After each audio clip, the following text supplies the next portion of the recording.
Welcome back to This Week in Racing, and what a week it was. Oodles and oodles of news across all the different forms of motorsport. You know, when I'm making drag racing content, that it has been one heck of a week. So, let's talk about it because we've got some new stuff as well to talk about, not just the stuff we talked about previously this week. The links to those videos will be in the description. But we got stuff like Tik Tok going to Nascar. Can't believe I'm saying that, but it's 2020 after all. We've also got some possible changes to the 2021 NASCAR schedule, including a move of Homestead Miami Speedway. And you heard it here first. James Hinchcliffe is headed to the Gainbridge Honda for Andretti Autosport. We're going to be talking about that as well. Let's get into it. This Week in Racing. So a bit of a cleanup to the Oliver Askew story from yesterday. In an exclusive interview with Jenna Fryer, Askew cleared up some of the questions that we had yesterday. Namely, that he had had symptoms since the Indy crash. So this was not something that had popped up recently. And the reason, at least that is given, that Askew did not receive treatment was simply because he tried to hide the injury and play through it. Apparently was worried about possibly being replaced by another driver if indeed this was not some sort of a serious medical issue and just one that was performance related. Now, he was advised by his friends and family to seek treatment, and that is when he was diagnosed with a concussion. And that's the other thing that is a big key takeaway from the Jenna Fryer Associated Press article. This is a concussion. Now, here's the good news. He is working with the University of Pittsburgh Concussion Program, and those of you who are Dale Earnhardt Jr. fans will know that that is the same place that Dale Jr. went for his concussion protocol treatment. And certainly, if this is Askew's first concussion, I think the hope is that this will be something that he can recover from. Thank God that he did not have any sort of another major accident in between now and the Indy 500 that possibly could have injured his brain further. And obviously, as I said yesterday, I'm glad he got help, and I'm hoping to see Oliver Askew have a speedy recovery, and hopefully we'll see him in 2021, if not sooner, behind the wheel of a race car. Now, at least in the immediate future, Helio Castroneves has been tapped to replace Oliver Askew at the Arrow McLaren SP team. The big news right at the beginning of the week was that Michael Jordan and Denny Hamlin are teaming up to create a NASCAR team. This was kind of the dream team rumor. It was hard to believe that it was happening, but at the same time, as it's been announced, it's a thing to believe. It's incredible that this has happened. Now, they've bought the Germain Racing charter, and their driver is going to be Bubba Wallace. However, no other details are currently known, though there is a lot of speculation that it involves a Joe Gibbs Racing connection. The NHRA is suing its title sponsor, Coca-Cola, for the early termination of Coca-Cola's title sponsorship of the NHRA drag racing series through their Mellow Yellow brand. This is one that we're going to have to keep an eye on because it's a 50-50 shot, even though many insiders would tell you that the NHRA is in the right in this situation. We're just going to have to wait and see how the lawsuit plays out. This is a fairly unprecedented move in major motorsport. The Athletic has reported that Circuit of the Americas will get a NASCAR points-paying Cup Series race next season. Now, for Texas Motor Speedway, that means that they will lose a points-paying Cup race. However, they will gain the All-Star date, and it will move to the Texas Motor Speedway. Acura announced its 2021 DPI program.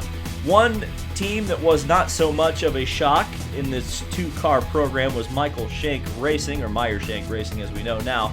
But even perhaps the most surprising, or the most surprising thing, English easy for David, the Wayne Taylor Racing team is moving over to Acura from Cadillac.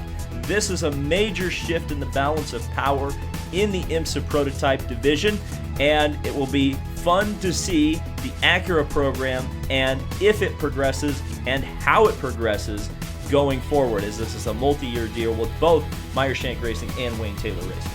Who had this in 2020 bingo? Tik Tok is now the sponsor, the primary sponsor, for the remainder of the NASCAR Xfinity Series for Xfinity Series driver Ryan Vargas. And I think everybody within this community is well aware of Ryan and his grit and determination to make it in NASCAR. This is a major sponsorship deal from Tik Tok of the United States, or the U.S. branch of Tik Tok. Certainly when you get big tech companies involved, this is big news. And certainly I think a lot of younger people are going to be paying a lot of attention to this car when it makes its debut at Talladega this weekend.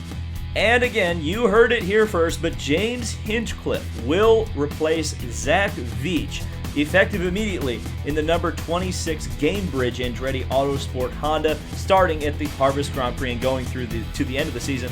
And almost certainly, sponsorship, of course, pending, will be in that seat in 2021. Now, obviously, there's a lot of stuff to talk about. Maybe not so much now, since we got to talk about a lot of it in the video previously. But now that we can talk about it in an official capacity, there's some stuff we still need to go over. So it's pretty crazy that the Harvest Grand Prix has kind of turned into this incredible preview of the 2021 IndyCar season. I'm kind of reminded of the 2008 Surfers Paradise race, which was a non-championship event, of course, but really, let's face the facts that Scott Dixon has such a big lead in the championship. All the remaining races in the IndyCar season could essentially be considered non-championship from that perspective. But just the fact that we're going to have Helio Castroneves at Arrow McLaren SP, which is a very interesting thing. In fact, I had a comment posted on YouTube, which actually made me go, oh my God, how did I not think about that? But one of the reasons that Helio almost certainly got the call to join Arrow McLaren SP as a replacement for Oliver Askew while he's injured is the fact that there's that great relationship from Team Penske when they were teammates between Helio Castroneves and Gilles de Ferran. So that was a super interesting point, and one that makes me now leap Helio Castroneves, obviously now that he's gotten that seat, especially so, into that third McLaren car for next year. I just have a feeling that that's where it's headed. Again, we'll have to see how things work out and how Helio gets on with that team, but we'll see how that goes. James Hinchcliffe to Andretti Autosport. I think, again, I mentioned the thing with Zach Veach was, for whatever reason, he was not performing in that car to the level he should have been. And ironically enough, I actually looked back on this, and the first head-to-head matchup between Veach and Hinchcliffe at Texas Motor Speedway actually saw Veach finishing in fourth, and Hinch was fairly far down the field. So I think it'll be a great indicator of where Veach was, or where that car was in relation to Veach, how Hinchcliffe does in these next three races. I think you'll be able to judge Veach's performance a lot more clearly, because if Hinchcliffe struggles, you'll be able to, certainly Zach Veach will be able to kind of wipe his hands a little bit and go, look, it wasn't completely me. On the other hand, I don't personally expect that to happen. I expect that James Hinchcliffe is going to perform, I wouldn't necessarily say at a race-winning pace immediately, though I could eat my hat on that. Certainly, that's a possibility. But I think he is going to raise the performance level of that car. I think the thing that really hindered him, especially at the Indy 500, was the fact that his pit crew and his team was not full-time. Now, that's not any disparagement on his team, that race, but when you don't have the practice, when you're out of practice, the Indy 500 tends to favor, and certainly IndyCar racing tends to favor teams that go full-time. So I think it's going to be every advantage that Hinchcliffe could have to make this comeback as powerful as he can make it. Certainly we know that Michael Andretti has been looking to get Hinchcliffe back into that team, and now that Veach is essentially out of the way, and it looks like maybe Gainbridge is sticking around into next year without Veach at Andretti Autosport, that certainly seems like that's the way the wind is blowing. But again, we'll have to see. And the final thing we need to talk about today, our buddy Adam Stern from the Sports Business Journal has some more scoops on the 2021 NASCAR schedule, and that is that Homestead Miami Speedway for the second year in a row is moving to a different date. This time, very interesting. It's going to be the second race after the Daytona 500, and I think we really need to talk about this for a little bit because it looks like the 2021 NASCAR schedule is going to be significantly different. And in terms of this Florida move, where you're going to have two races back-to-back in Florida, I think that opens up some interesting opportunities. Because this is something to remember, and of course it was pre-pandemic, so I don't blame you if you don't remember it, but Speed Weeks for next year is really just going to be Speed Week. It's going to be one full week of action. Now there's going to be no breaks in between that, but it's essentially going to go from, I think it's qualifying in ARCA all the way through, then the duels and everything all together in a line. So from that perspective, you're shortening the amount of time that NASCAR fans potentially, traditionally would stay in Florida for the Daytona 500. You're extending it an extra week now, but you're moving it to another track. And you might actually be able to strengthen Homestead Miami's date equity by creating this kind of February, early March vacation for NASCAR fans. It's an interesting concept. Again, we didn't really get to see what that kind of mid-March date would do. Obviously, the race was run with no fans. I pretty well expect Florida will have a significant amount of fans by the time we get around to February for the Daytona 500, if not full capacity. I think they were at half capacity already for the playoff finale at Daytona. I would expect Homestead Miami to be not very much different than that. Again, from a value standpoint, from a NASCAR fan perspective, Homestead being the second race, that's usually, here's the thing, from a TV perspective, the second NASCAR race of the season is usually the second highest rated race TV-wise of the NASCAR season. So I wonder if having a race so close in the South, certainly that's the old Atlanta date, if that momentum will be able to carry over from Daytona to Homestead, get a good crowd out there, keep that energy up, because I know NASCAR fans really enjoy the races at Homestead. I know a lot of them are very upset that it's no longer the championship decider. But I said last year that I was worried about Homestead because the weekend they put it on was pretty much the racing weekend in Florida. There was like NHRA in Gainesville, the 12 hours of Sebring, a bunch of things that were going to take away people, spectators, from the NASCAR race. This date, I think, makes a whole lot more sense.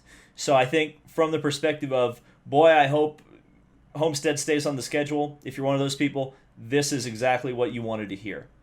The other thing that's been rumored, obviously we know about Circuit of the Americas. There's a potential that another road course is going to come onto the calendar. I'm not sure about that yet. But the Bristol Dirt Race, that's a head scratcher. I mentioned the possibility in last week's This Week in Racing. Boy, do I think they'd actually do it? Yes. Do I think they should do it? No.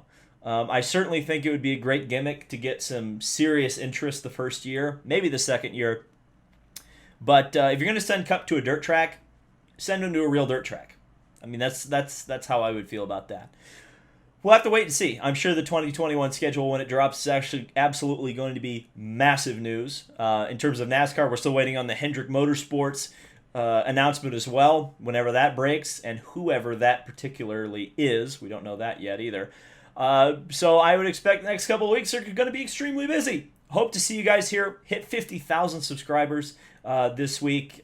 Thank you guys again for that. Thank you to all the Patreon supporters. You've seen their names scrolling under the screen. And we'll see you in the next video. Thank you guys so much for watching. And have fun this weekend if you're going to Talladega or watching it on TV. Or maybe watching the 12 hours of Nürburgring. 24 hours of Nürburgring. We'll see you then.